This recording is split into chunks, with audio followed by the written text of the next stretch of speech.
Okay, the recording has started. I'll reiterate what I just said.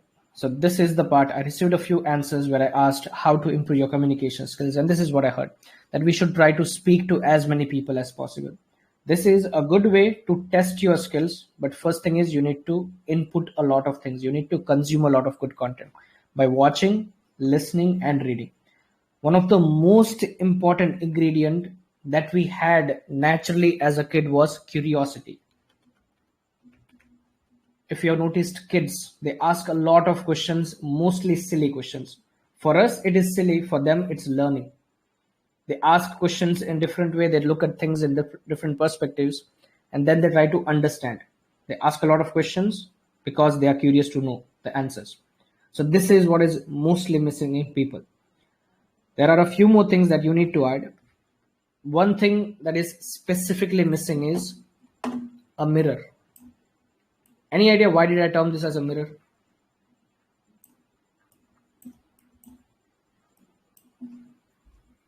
Any idea why did I write this thing, or why did I draw this thing, a mirror?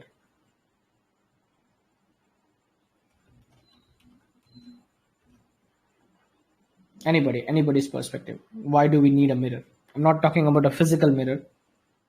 There is something behind this theory.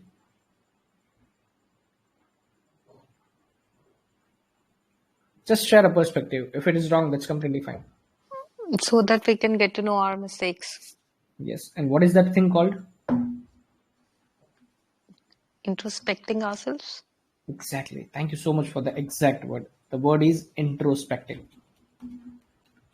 When we introspect, we get to see the way people perceive our communication skills. So we have to literally watch ourselves as if we are communicating to someone else. All you need to do is take out your cell phone, start your camera and start recording yourself, start your video recording.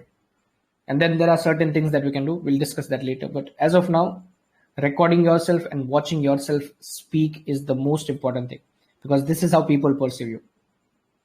It is not just about consuming good content. It is not just about showing your output by speaking and writing. It's also about checking your skills regularly. You need to introspect regularly.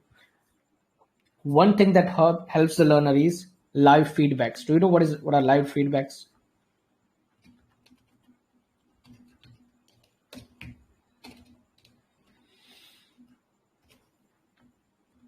Any idea what are live feedbacks? Have you heard this term?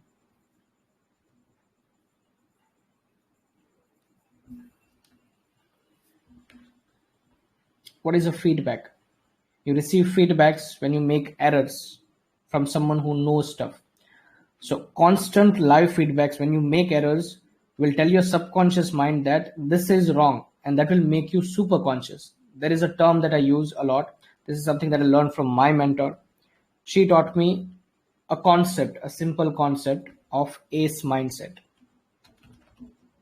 A few of you might already know this concept, but for the new ones, what my mentor taught me is we need to be aware of our flaws. If you noticed, many people, they are not aware that they are using fillers. They use and, like, well, you know, and everything in their speech, but they are not aware that these things are in their speech. There are certain grammatical errors that people don't know. The ones who knows grammar, they know that this is right and this is wrong. And that is when you need awareness that you are making a mistake. And the moment you are aware about your flaws, you start changing things. If you don't see your cell phone's screen shattered, you wouldn't change it. Only when you see that your screen is broken, you'll try to replace the screen. Until then, your phone is working absolutely fine. So this is the ACE mindset. Awareness changes everything. So first thing is, with the help of introspecting, you need to be extra conscious about your mistakes, especially your fillers. As of now, it has been close to 20 minutes or so since I'm speaking. Did you guys even heard a single filler from my mouth? Like, well, anything? No, sir. Not a single one. The reason is I am super conscious about what I speak. There was a time I used to be super conscious. Now it just flows naturally. I don't have that habit of using fillers. And that is the reason you don't see or listen any fillers when I speak. And I was able to remove my fillers with the help of this mirror, that is through introspecting. So don't just keep on doom scrolling and consuming content, or don't just randomly join random channels on Telegram or Facebook or anywhere and just keep on speaking with people. That thing only doesn't help. These are additional things you need to do. You need to consume a lot of content. You need to try to speak in front of people, and the main ingredient is introspecting. Got it? And while you are learning, if you receive constant feedbacks that this is right, this is wrong, try to speak in this way, try to write in this way. Eventually, your brain will start adapting to things, and within a couple of months, you'll start seeing changes. And this is the only way forward. Is it clear how this whole thing works? Any doubts so far? No, sir. All right.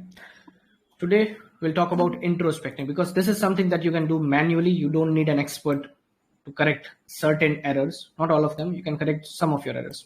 What are the errors that you can catch when speaking? Any idea?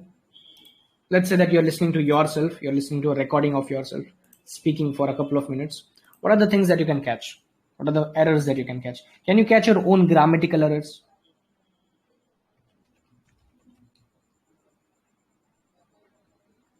But it is hard to detect grammatical mistakes, but we can also identify our fillers and pauses. It is easy to identify. Grammar, it is True. quite hard to identify. True. Because grammar is something that can be corrected by someone who already knows better grammar than you, or at least that particular concept should be clear for that person. Then they can correct your grammar. The same thing applies for lexical resources, or so-called your vocabulary. You speak the words you think is correct in that context. But what if that context is wrong? What if the way you spoke is wrong? What if pronunciation? What if you think that this is the right pronunciation, but in reality, it might not be the correct thing? So these are the three things you should not correct by yourself. Leave it to the experts. But yes, when it comes to fillers, when it comes to pauses, you can identify these things in your speech and start eliminating it one at a time. Are these two things clear? These are the easy ones to catch. Fillers, pauses. You need to be extra conscious while speaking, so that you don't use any fillers, you don't use any pauses, you don't self-correct yourself. These are the three major things.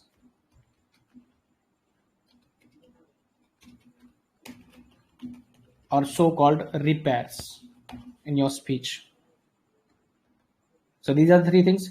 When it comes to writing, so this is specifically what I said for speaking. When it comes to writing, what are the things you can catch by yourself, and what are the things you cannot catch?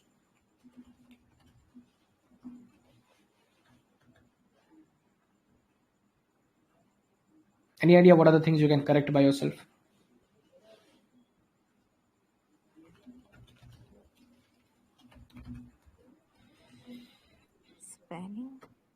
Spellings, yes. If you're unsure, just check it once. That's it. You can check your spellings. Yes. You can use a grammar software. You can use softwares like Grammarly. Anything else?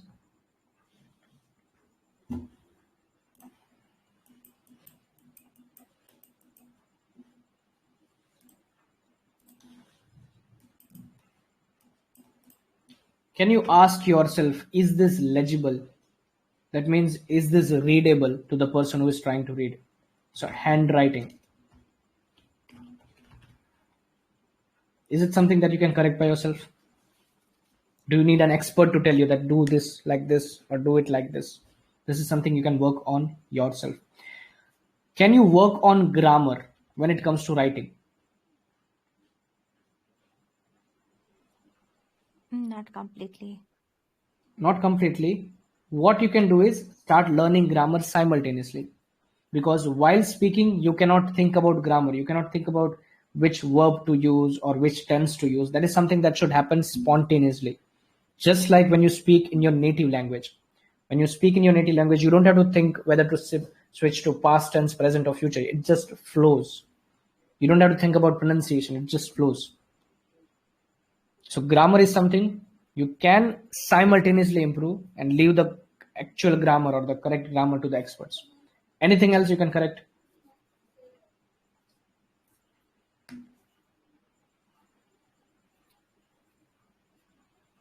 Can you correct the basic Proper rules of sentence. proper sentences? It's Yes. complete. Sentence structure. So that is a part of grammar. We can consider sentence structure a part of grammar. So the ones who know sentence structure, they can tell you whether this is the right clause, right condition, right contrast or stuff.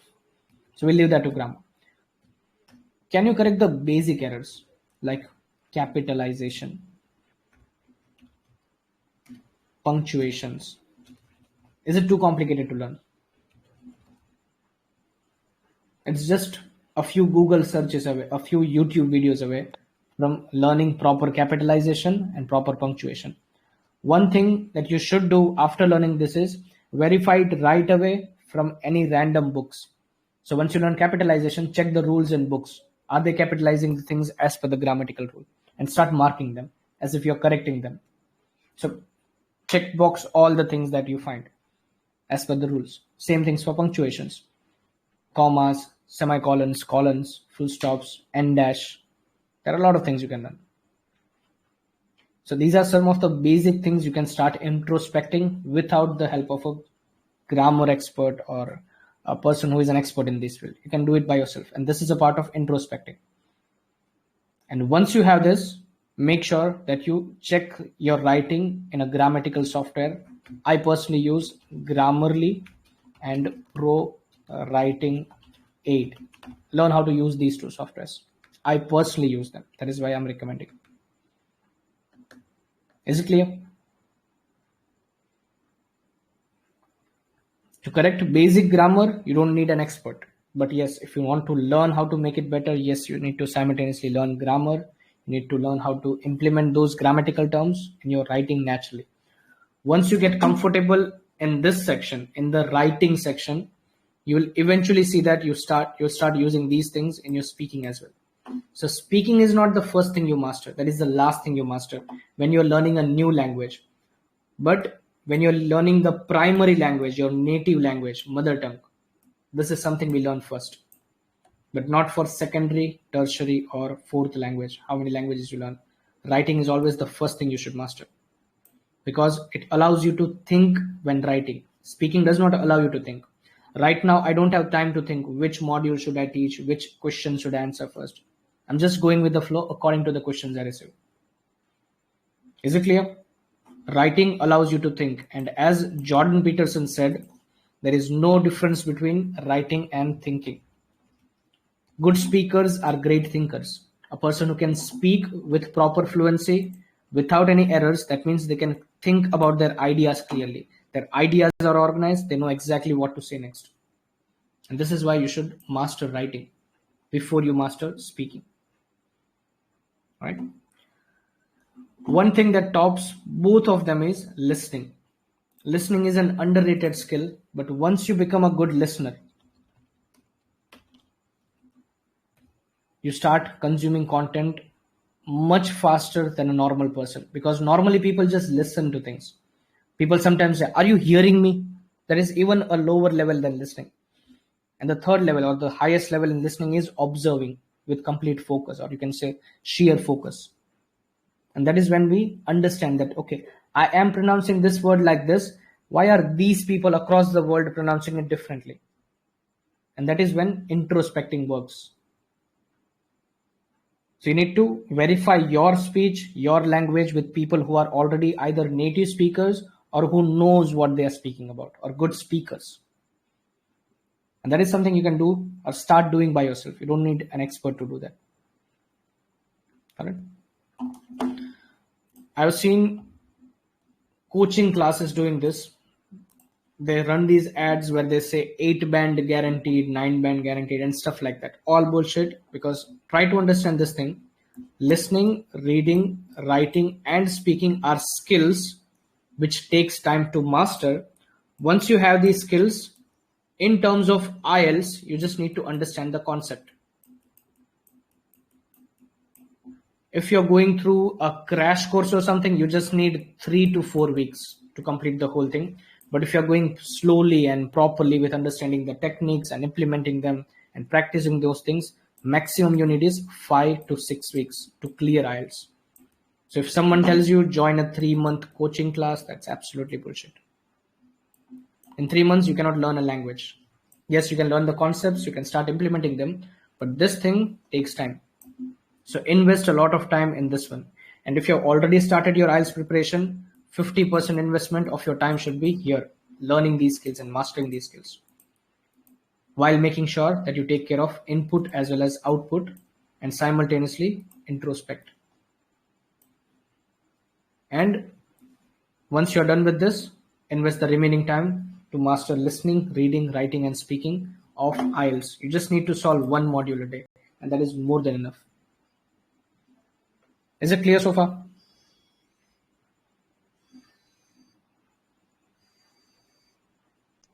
Yes, sir. Okay, I'll be back in a second. I need to receive this call.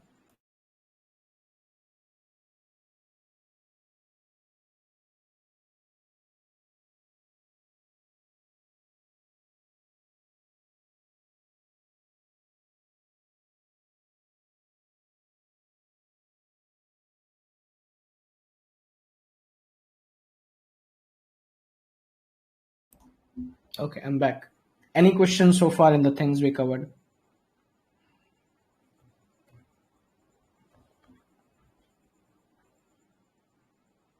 Anybody? Any questions? Hanil, Shivani, Chirag, and Rianshi. Hello, sir. Good evening. Very good evening. Sir, sometimes in Philip's, while speaking in Philip's question, I'm lacking in ideas. So what I can do? Okay, so is your problem fillers or idea generation? Sorry, in follow-ups. Sorry, follow-ups Sorry, question. follow-up questions. You're talking about IELTS speaking part 3. Yeah. Okay, let's simplify the concept. See, there is a strategy which you can use to organize your speech, but most importantly, you should know what you're speaking about. And if you think about the rubrics, do you know the rubrics or the public band descriptor for speaking? Yeah. So, can you please tell them? I'll say the first one. The first one is pronunciation. There are 3 more. It's not a test. You can just ask me. I can tell you.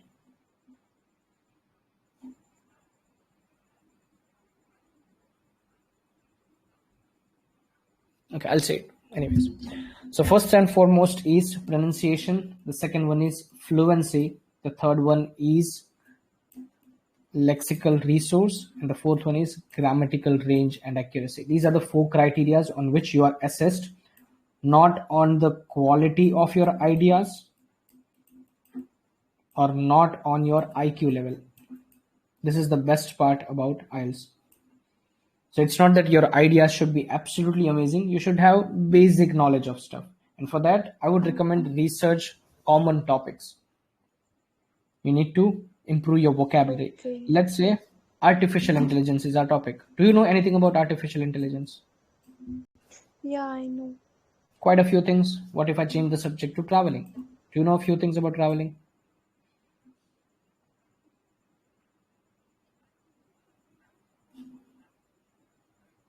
Okay, so the person is scared. Anyways, Chirag and Hell. Yes, sir. So, any other questions? Or should I complete that answer of the person that asked, Rianshi?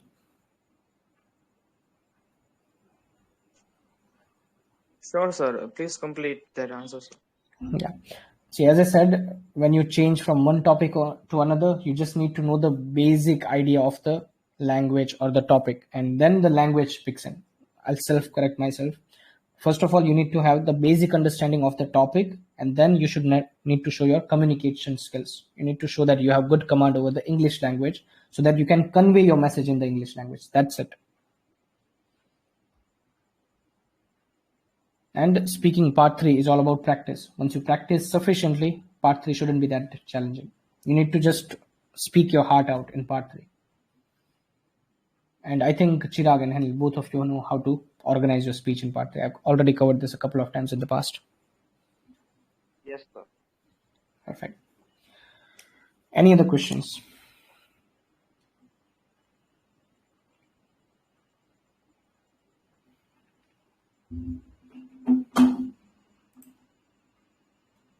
Hello, sir.